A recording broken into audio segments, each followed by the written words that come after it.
Қайырлы күн, құрметті азаматтар. 65 жастан асқан жүргізушілердің міндетті медициналық тексеруден өтуіне байланысты қоғамда біраз сұрақтар бар сияқты. Кейбір азаматтар алаңдай бастапты.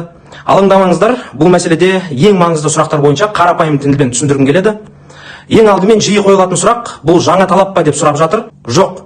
65 жастан асқан жүргізушілердің медициналық тексеруден өтуі 2014 жылдан бері қолданыста. 25 тамыздан бастап тек бір ғана өзгеріс күшіне енеді. Егер жүргізуші медициналық тексеруден уақытында өтпесе, жүргізуші куәлігінің күші автоматты түрде және уақытша тоқтатылады. Яғни жаңадан енгізіліп отырған норма осы тәртіп қана. Ал міндетті медициналық тексеруден өту талабы бұрыннан бері бар. Тағы бір сұрақ. 65 жасқа толдым. Енді бірден медициналық тексеруден өтуім керек пе деп сұрап жатыр. Жоқ. Егер сіз 65 жасқа енді толсаңыз, асықпаңыздар. Алғашқы медициналық тексеруден 67 жасқа толғанға дейін өтсеңіз болды. Тағы да қайталаймын, 67 жасқа толғанға дейін. Одан кейін берілетін медициналық анықтама 2 жылға дейін жарамды. Келесі кезекті медициналық тексеру 69 жаста, одан кейін 71 жаста және осы тәртіппен жалғаса береді. Сондықтан қазір 65 жастағы азаматтарға айтарымыз, емханаларға жаппай барып кезекке тұрудың қажеті жоқ.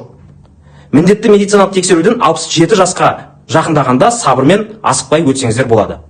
Тағы бір сұрақ, медициналық тексеруден қай жерде өту керек? Жауап өте қарапайым, өзіңізге ыңғайлы жерде. Мемлекеттік емханада да, жекеменшік медициналық ұйымда да өте аласыз.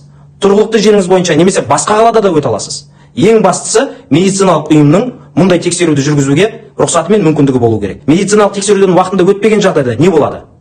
Ондай жағдайда жүргізуші куәлігінің күші уақытша тоқтатылады. Бірақ бұл жүргізуші куәлігінен айыру деген сөз емес. Медициналық тексеруден өткеннен кейін жүргізуші куәлігінің күші автоматты түрде қайта күшіне енеді.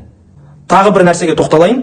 Патрульдік полиция қызметкерлері жүргізушілерге ең алдымен жаңа талаптарды түсіндіріп, ауызша ескерту жасайды. Сондықтан адам бұл талапты білмей немесе ұмытып кеткен болса, оған ең алдымен медициналық тексеруден өтуге мүмкіндік беріледі. Тағы бір мәселе көп айтылып жүр. Медициналық тексеруден өтпеген үшін айыппұл салына ма? Жоқ, ресми түрде мәлімдейміз. Медициналық тексеруден өтпеген үшін заңда айыппұл көзделмеген. Жалғыз ғана салдары медициналық тексеруден өткенге дейін жүргізуші куәлігінің күші уақытша тоқтатылады.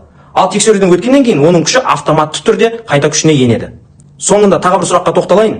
Егер медициналық тексеруден өтіп қойсаңыз, бірақ ақпарат базада әлі көрінбесе, не істеу керек? Енді кейбір жағдайда ондай да жағдай болып қалуы мүмкін. Егер ақпарат базаға бірден түспей қалса, бұған алаңдаудың қажеті жоқ. Егер медициналық тексеруден өтіп қойған болсаңыз, полиция қызметкеріне қағаз түріндегі медициналық анықтаманы көрсетсеңіз жеткілікті. Одан кейін полиция қызметкері ақпараттың базаға енгізілуін өзі қамтамасыз етеді. Құрметті жүргізушілер, жалған ақпаратқа сенбеңіздер. Расталмаған ақпарат тарататын парақшаларға ермеңіздер. Тек ресми ақпарат көздеріне сүйеніңіздер.